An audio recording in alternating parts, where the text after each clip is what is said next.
So first things first, so thank you everybody involved in the organization of the meeting. I mean, John's team, Niam, she must be hating me for so many reasons.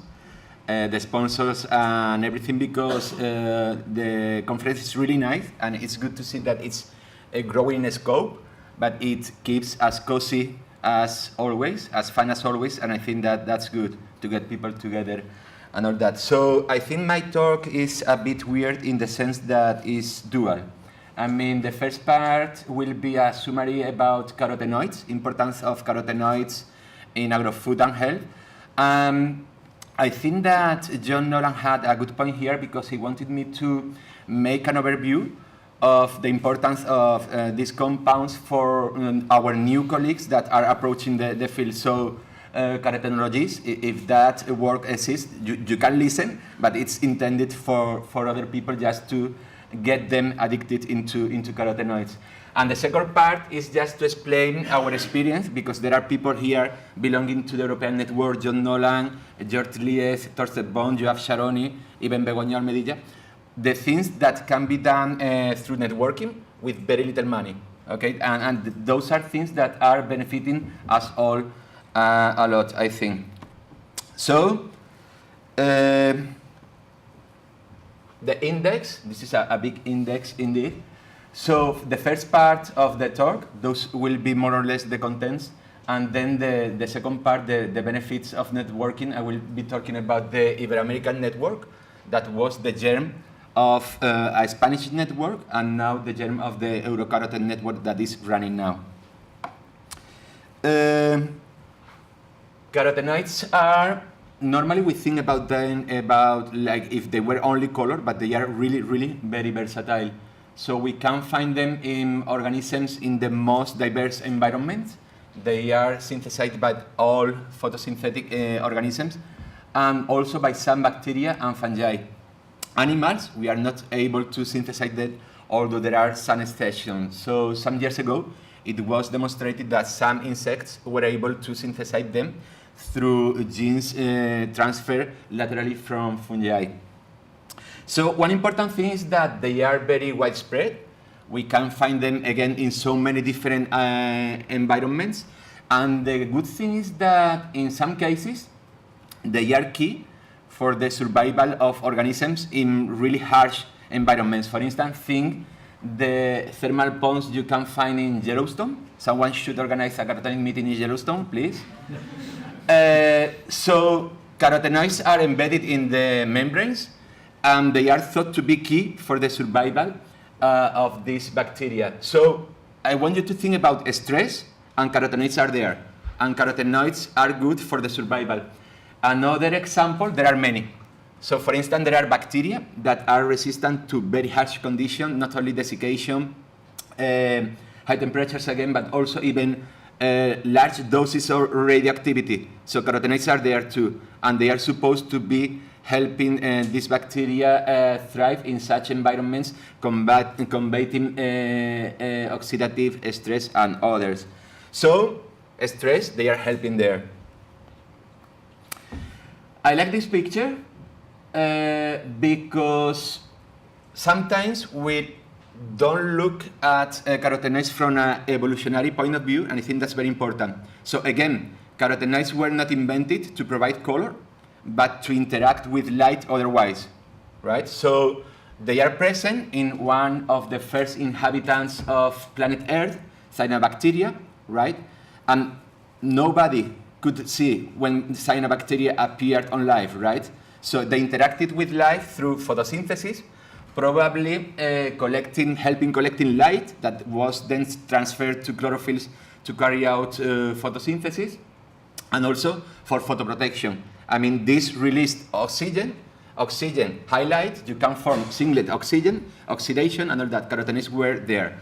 So we can find carotenoids in the most simple organisms and also in the most complicated, like us.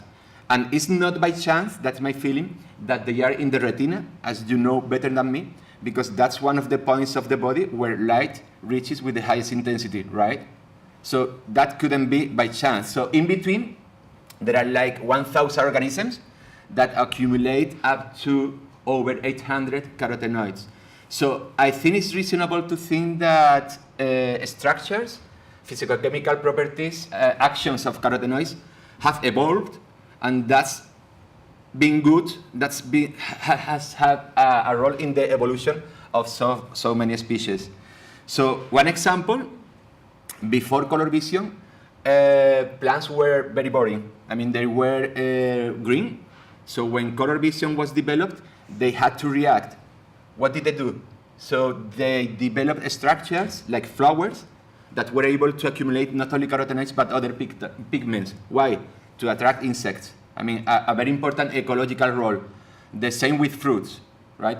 Even there are some studies indicating that we know that carotenoids are cleaved into very potent aroma compounds, and there are some studies, I saw one in Science by Harry Cliff, saying that maybe plants convey through colors and aromas derived from carotenoids health benefits for animals. So that's good. It's like a chain.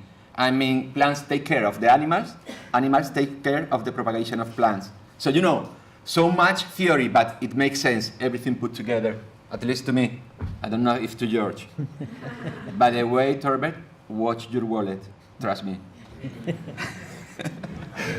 Okay, so if I had to choose a tag for carotenoids, that wouldn't be color, it would be versatility, right? So look there.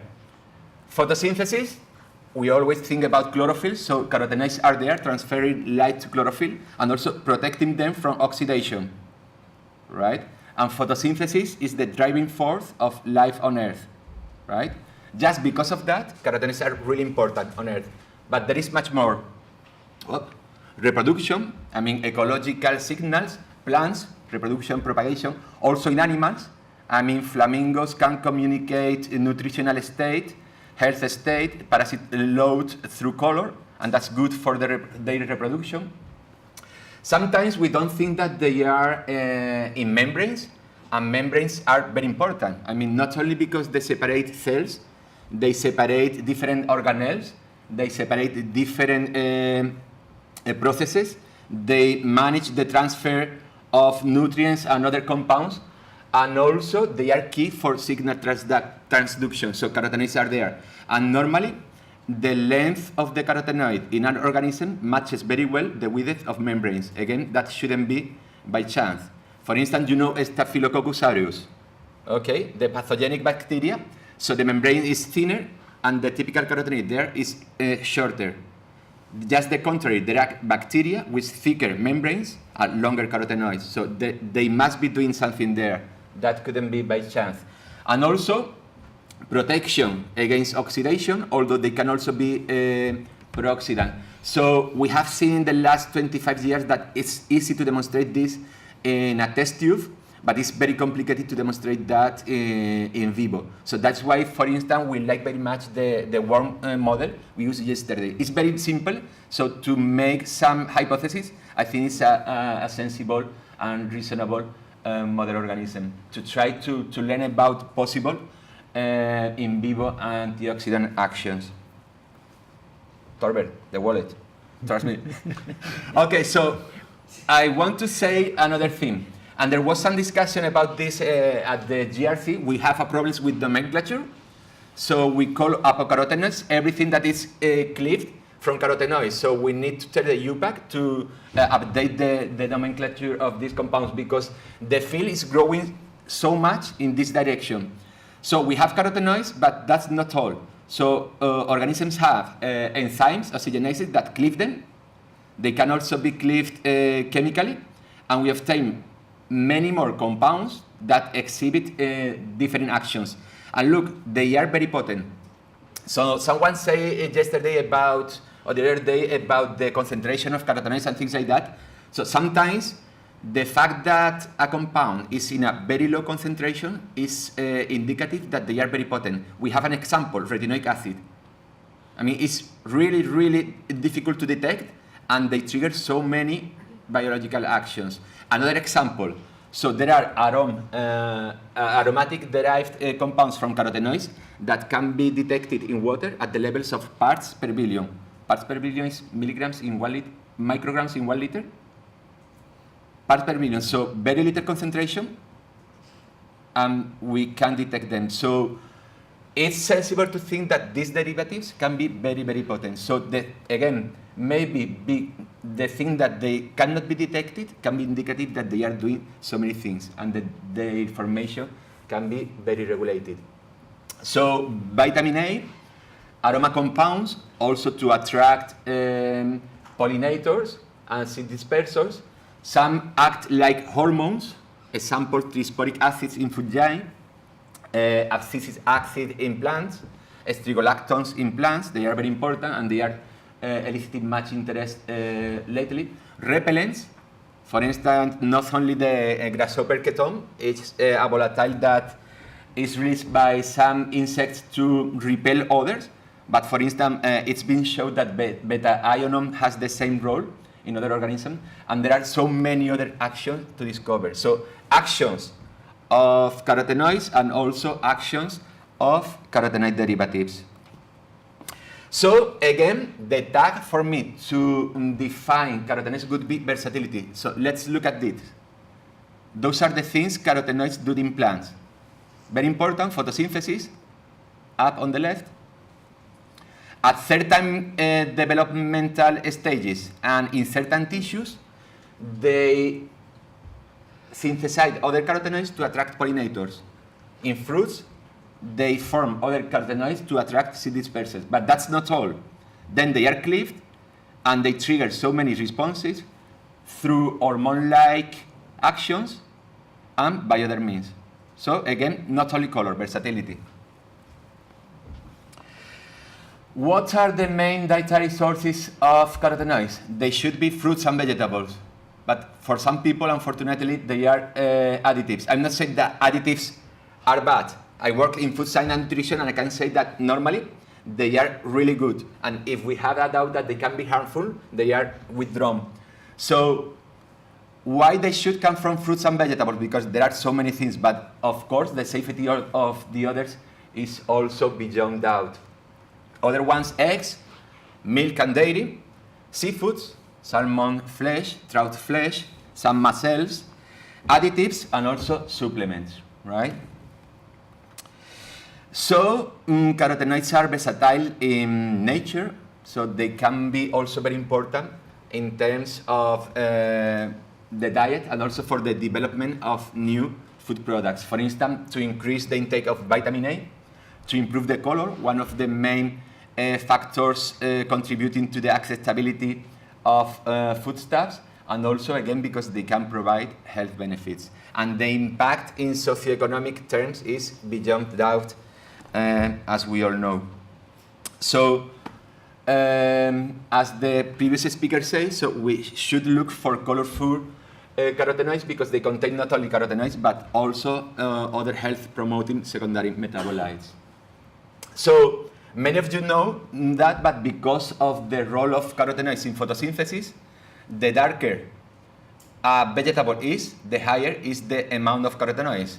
The thing is that there are lots of carotenoids there, but they are masked by the greenness of chlorophyll. But the darker, the greener, the higher the quantity of carotenoids too. Okay, so I'm sure that you all will agree with me that carotenoids, research on carotenoids is very important. And it's continued to be like that because they have an impact in photosynthesis, ecology, agriculture, aquaculture, foods, nutrition, and so on. There is a new and expanding field, which is cosmetics, because it's funny. But if you say people that if you are going to eat 5 fruits and veggies per day, they are going to improve their health, some people will do and some people won't. But if you say that they are accumulated on the skin, and they can have cosmetic benefits, more people do it. And there are studies about that. So we can harness that in terms of public nutrition. But it's true. There are serious studies about that. So we should appeal to vanity, right? Well, you cannot, George. Sorry. So my point here, I mean, I'm introducing the second part of the talk.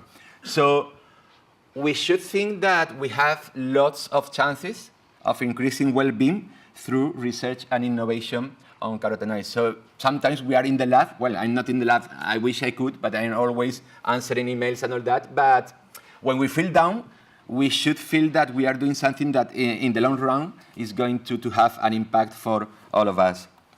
So, first part, now, networking. So, why is important to network in science, and in this case, in the case of carotenoids? Because we have many challenges to meet, and also there are lots of opportunities. Challenges.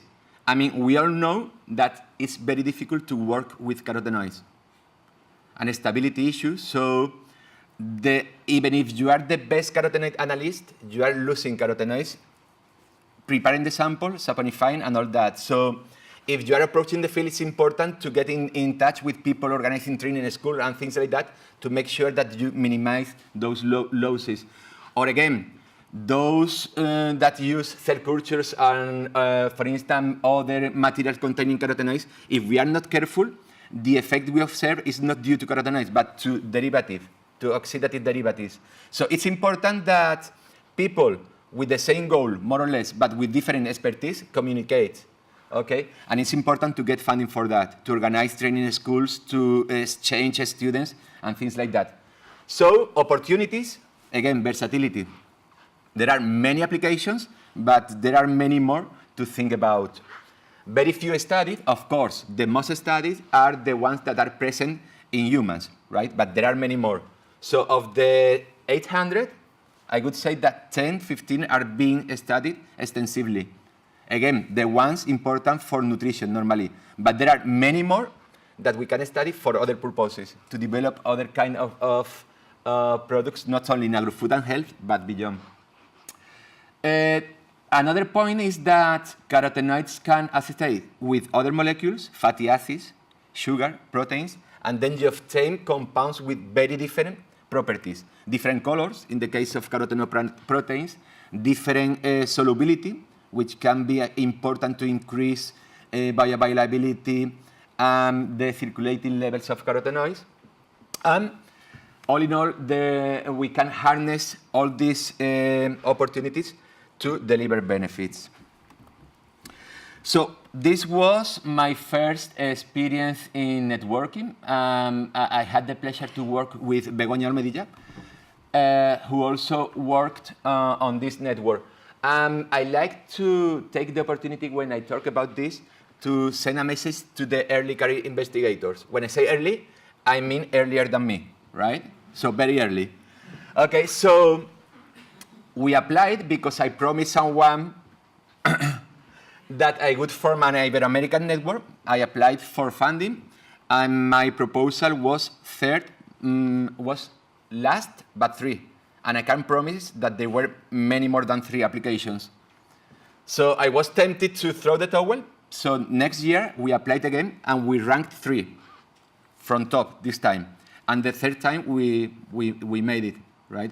So I mean, I was younger than now. Then I learned many things. I mean, so if we hadn't continued with the effort, if we hadn't taken the constructive criticism well, now many people wouldn't have received training on carotenoids, and some of that people is delivering good research now, as we will see now. So young people, I mean, never throw the towel. So if you believe in it, just go forward. So the good thing about this was that this was funded by the Ibero-American Program for Science, Technology and Development, CITED. And this organism works with funds for cooperation for development.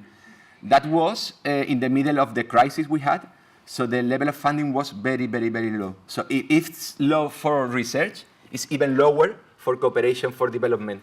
Even so, they managed to fund us, and as I will show later, we managed to do some things.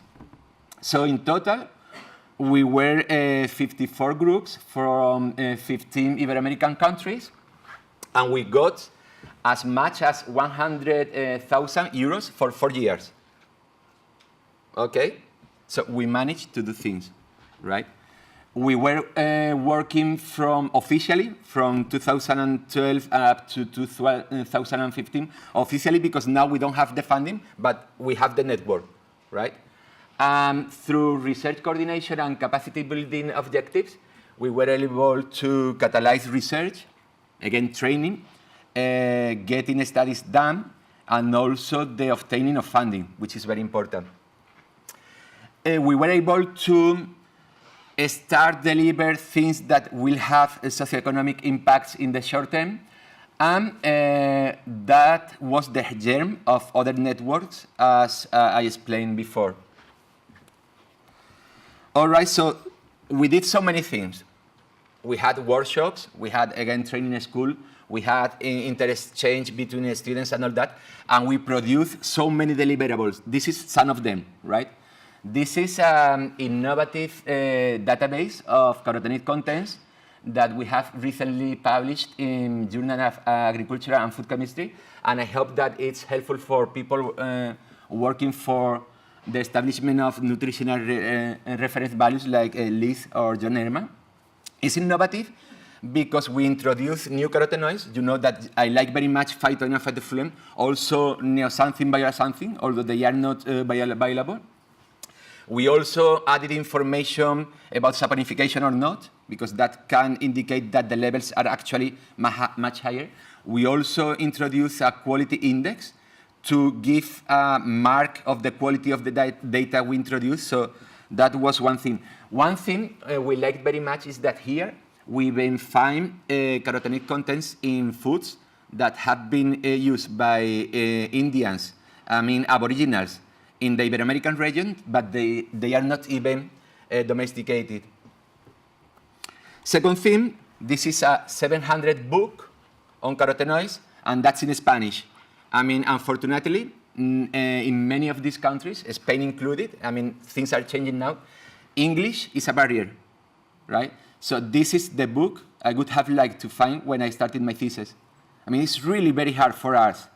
And I found people in Panama, people in Peru that are very talented, and they are doing excellent work with old instruments and all that. So I think something as simple as this can have a benefit in the field in the near future. And this is, I like this book because you can find chapters written by newcomers to the field. They say, okay, we want to do something about the, okay, write a chapter. And then people that are referenced worldwide. People that are consultants to the European Union, people that get funding for Bill and Melinda Gates and things like that. So it was a really collaborative effort, right? You can get them fine, but you will have to learn Spanish first, which is really good. Okay? And I'm really proud about this. So this is the typical success story, not of only of our networks, because many many fitted networks are also successful, because this is the typical story. So I had that story of a girl from Ecuador that said, okay, I'm doing my master's degree, and I would like to work on carotenoids, but I don't have the means, and I don't have the expertise around me. So we got her to go to Panama to learn with probably the best analyst of carotenoids in the world. She received training, okay? She got funding from Ecuador to pursue her PhD students, and after 4 years, she delivered papers in food chemistry, which is one of the top journals in our field. But look the paper. She demonstrated that you can reduce irrigation in tomato in some stages more than a half, and then the commercial quality of the tomato doesn't decrease, and phenolics and carotenoids increase. So that's what I call a socioeconomic impact in a short time, right? So that was only in 5 years. This is only one story. So there are many cited networks, and this is the typical one, not the only one, the typical one. So there are other stories in other networks. So we ended officially in 2015. Like 1 year ago, I received an email from, whoops, what's that? Just a piece of paper. You asking me to be punctual? Okay, so this is true. I mean, like in November 2017, the General Secretary of CITED emailed me and said, okay, Antonio, we are going to have a big meeting of politicians dealing with science and technology in Iberoamerica. Do you want to talk? And then he said, and you must wear a jacket. I mean, I didn't like that, but then things look up when they say, okay, the meeting is going to be in Varadero. I mean, one of the best beaches in the Caribbean. Lots of mojitos and all that. So at the end I say, okay, yes, I will make the four. And you are not going to believe it, but my wife offered herself to accompany me, right? Okay, so that's what I call solidarity. I mean, you may know her, she's with our daughter Emma. By the way, off the record, I tried to call her Emma something, but I found a lot of opposition, I don't know why, okay? So it's true. I mean, so I had the feeling, and I remember that I sent an email to Begoña and all our colleagues in the network that I had the feeling that, you know, after 4 years, you really feel that we are doing something that is important for the future. I mean, it was really, really a good sensation. And again, very little money, right? So it's just the passion for what you are doing. All right, so that was the germ of a Spanish network, which is coordinated now by Manuel Rodríguez Concepción. Okay. Then of European network on carotenoids. So it's pretty much the same, although this is not cooperation for development, and we have more money, right? So we call that cost action. What is cost? So it stands for European Cooperation in Science and Technology, right? So this program funds networking, but doesn't fund research itself, right? But it's really synergistic. So they give money for things like this, what we call cost networking tools. Working group meetings, I mean, people within the network working with the same focus, workshops and conferences, meetings of the management committee, okay? Short-time scientific missions. I mean, one student goes to another lab and things like that. Training schools and dissemination, right? So we are organized into 3 working groups: production, quality along the food chain, nutrition and health, and transfer and dissemination. And one thing, and I like to tell just also to encourage young people, is that this is a very competitive program. I mean, we got the funding in the 2015 call, and there were only 40 funded in Europe. And when I say 40, I mean to all the fields of knowledge: astronomy, biomedicine, physics, whatever. There was one cost action on carotenoids. What does it mean? That we are doing things right. And we have the power to contribute to deliver important socioeconomic impacts. So we are half between, okay? And so far we are over 35 countries, and we are going to have 650K euros for the 4 years, which is a lot of money considering our previous experience. So key objectives: implement a functional networks of not only scientists, but also other stakeholders interested in carotenoids. So we are trying to attract policymakers, professionals of different kinds, to create synergies in research and innovation, to provide training, which is very important, and above all, we want to inform the general public. I mean, sometimes we are really good at making science, but we cannot inform the citizenship about the things we are doing. So I take the opportunity to say that we are going to have like the closing workshop in Cyprus, which is a beautiful island in the Mediterranean Sea. So this is going to be like a more open event in which we want to show to an more open audience what we've been doing, and just to an important point to establish more collaborations for the future. So thank you very much, and please do follow us.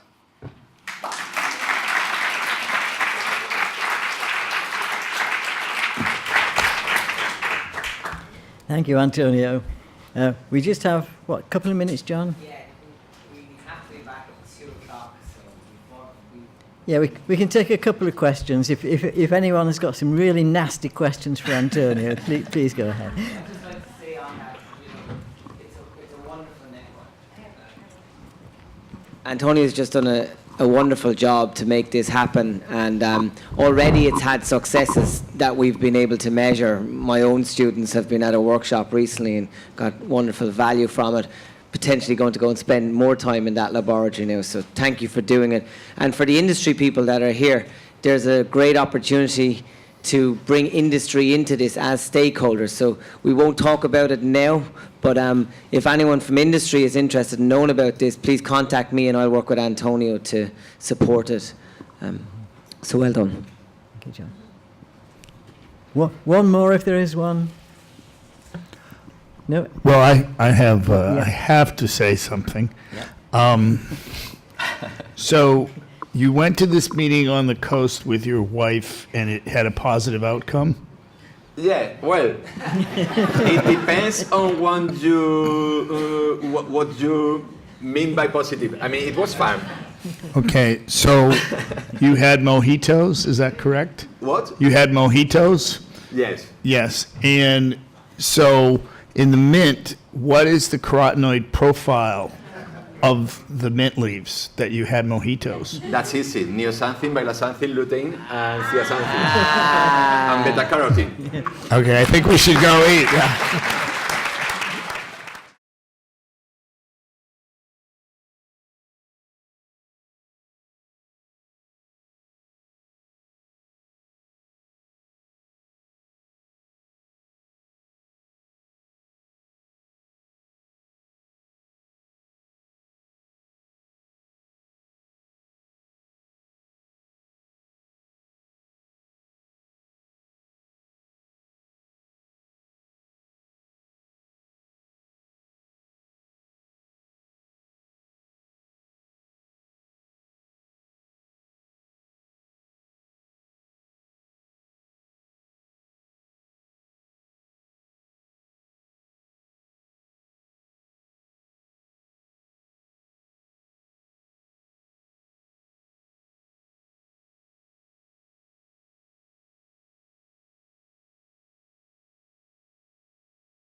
So here we are, 3 years in the making. Again, high-risk conference, a big change, but it's great to see so many familiar faces, but also so many new faces. And I think, let's hope that that represents the success of what the committee have worked towards for Bond 2018.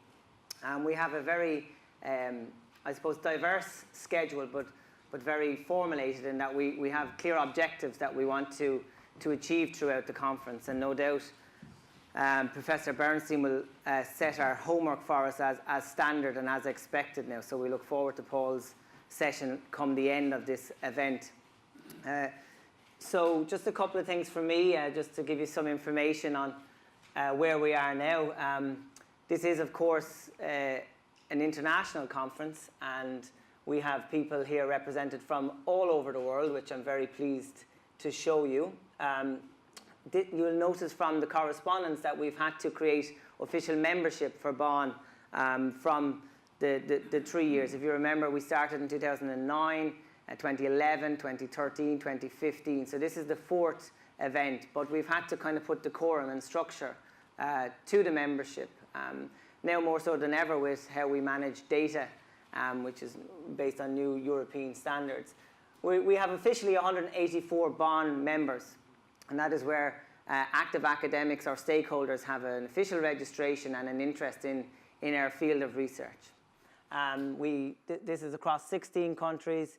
A very new initiative this year is the Early Investigator Society, something that we're very proud of. It's an independent group.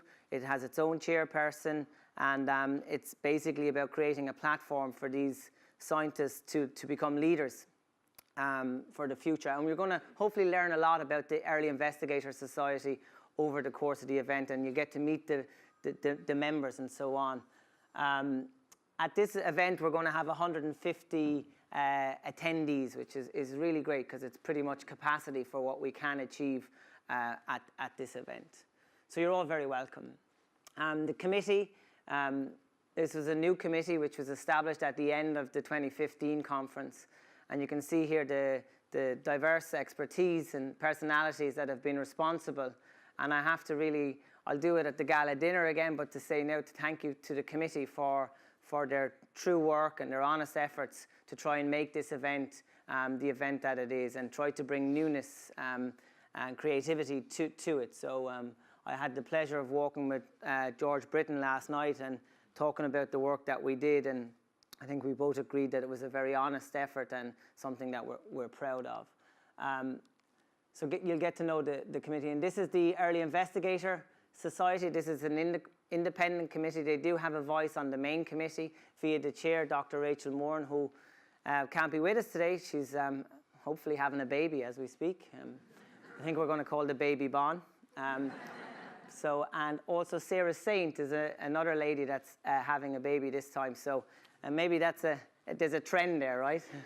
Early investigator. And the stand-in chair, Rebecca Perr, who you'll see, and Fabio are here, will be representing the Early Investigator Society. So please spend some time to work with this committee and challenge them in every way you can. I look forward to that.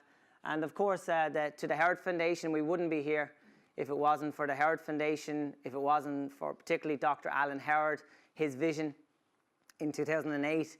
As I shared a dinner with Dr. Howard, he was complimentary of this field as a whole and the great work that had been conducted from all the laboratories, from all the PIs, and including myself. And he said, you really need to put this together in a conference. And I said, okay. And, you know, I got help from people like Paul Bernstein and Richard Bowen, John Landrum, and David, who's here, was on the original committee. And we were able to create what is now the Bonn conference from that. So to the Howard Foundation, thank you for making this possible and for being the founders and the backers, essentially, behind this.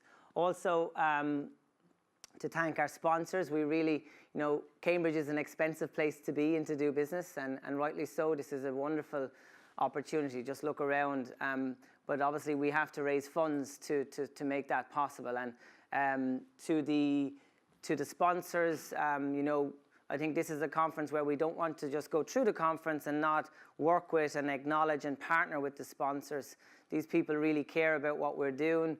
Of course, they have businesses and interests which and good luck to them. But it's essential for us as scientists and for this network that we partner and we can develop with the, so to Frederick Jouet, the CEO, and to David Israel, who you'll see, get to know them and get to know some of their team that have joined us from the United States. So thank you to Macu Health. Industrial Organica as well. We see Mr. Jose Torres here at the front again, a brilliant man and a brilliant organisation, and we're very grateful to your continued partnership, and to Carlos Torres. So you'll get to put these photos up so you can get to chat with them hopefully over the next few days. And of course, Abbott, I think at the moment we don't have anyone here from Abbott. They're on their way, but again, Abbott are also platinum. So thank you to Abbott Nutrition. And again, this was Lisa Renzi, I must say, and Liz Johnson have been key to bringing Abbott to partner with us. So again, through their working collaboration, thank you to that. Heidelberg Engineering, you'll see Heidelberg are here. These are silver sponsors, and they have their system here. So you'll hear a lot about the spectralis and the measurement of macular pigment over the event. So go and talk to Heidelberg, and maybe even have some measurements done if you so choose. And they're very nice to speak to. And then, of course, to our bronze sponsors as well, thank you for your participation and your financial support to this event. It's greatly appreciated. And something that we're also very proud of for this event is the unique and brilliant academic collaborations that we've been able to establish with the Journal of Alzheimer's and Molecular Nutrition and Food Research, two very prestigious journals. And these groups have been wonderful to partner with. I think you'll agree if you've had a chance to look at the JAD Book of Abstracts. It's a very nice piece, and this represents the hard work from all the posters that are being presented. This is now official science and will be part of Science for Reference and Citation as we move forward.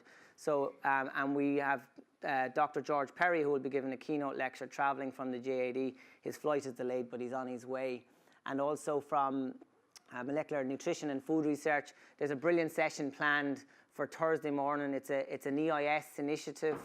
Rebecca and team have been able to manage that. We're having a training course on writing a research paper and the process involved in that. And I think it's something that will be very valuable for all delegates. And it's going to happen here at 8 o'clock to 9 o'clock on Thursday morning. So everybody's welcome to that Early Investigator Society initiated event. And thank you to Molecular Nutrition and Food Research for facilitating that. Another feature, and I suppose something that echoes what we've been able to experience with Paul and the ICS meeting and the Gordon conferences, the success of these conferences are, of course, the science and the quality and the progression there, but it's about relationships. And really, with an event like this where we can be all together, where we can talk and have a lot of fun, I think that's where the real value is, and that's where the best partnerships are created. That's where the best ideas are challenged. So we absolutely insist that you have fun here, and I know Jane and the team have worked hard to try and make it as pleasant as possible. Tonight we have a barbecue arranged, so we'll see you there, please. It's just outside, actually, so it'll be very contained. And then we'll, if anyone's interested in football, I believe the game has been arranged for viewing, if so desired. And then following that at about 7:40, I think we're going to start heading for punting. So just about half time of the football game. So if England are losing, we'll definitely go. So let's see. And this is a great way to see Cambridge and experience the beautiful colleges around Cambridge. And it's a lot of fun as well. I'm almost done. One thing that is important to us is our famous photograph, which again is just outside, and this will happen on Thursday. So I would ask if you could have time courtesy to be there for that, because it's very difficult to get 150 people on a lawn for a photograph, and we would like to do our best to try and be successful with that. And that will be followed by our highlight gala dinner, where we will have announced the awards for the various poster prizes and presentation prizes, and also this year we have the Early Investigator of the Year, which Mr. Jouet will talk to you about in time. So we're looking forward to that. An important announcement, and I can't overemphasize this, the posters which the scientists that are part of our delegate people today have worked so hard on their posters, and what we try to do as a committee is make sure that these posters are given the attention and the critique that they deserve. So the poster viewing room is across the lawn, up the stairs. Ask at reception if you want to know. Please go and spend some time at the posters. The scientists are going to be there on any break times, but the actual sessions where the posters are happening, which are essentially after lunch today and tomorrow, will take place here. And this is so that everyone will get to see the posters with better viewing. Hopefully the posters will be presented here. The presenters will have their 3 minutes plus 2 questions, and there's an independent committee established to assess the posters, and that's a prestigious award that will win the famous Howard Medal. So any questions on that, please ask at reception and we can elaborate. Finally, for me, to thank the organising team that have been behind this, Jane and Niamh, and they've worked so hard to try and make this as pleasant as possible and get everybody here safely and efficiently. And I hope that if there's anything we can improve on, if there's anything you'd like to get help with, please talk to Jane and Niamh, and we'll do everything possible to try and support you. And finally, unfortunately, I have to make reference to, well, not unfortunately, but not to end on this, but GDPR should have. We need to be aware of the new European laws with data management and how we go about that. So if anybody has an issue with their work being videotaped and used, please come and let us know, and we will manage that appropriately. But just to say, as the chair and as the manager of the organising committee, we will work with all the rules and policies of GDPR to manage any data collected in a way appropriate with that. So without further ado, I'm now happy to open the first session.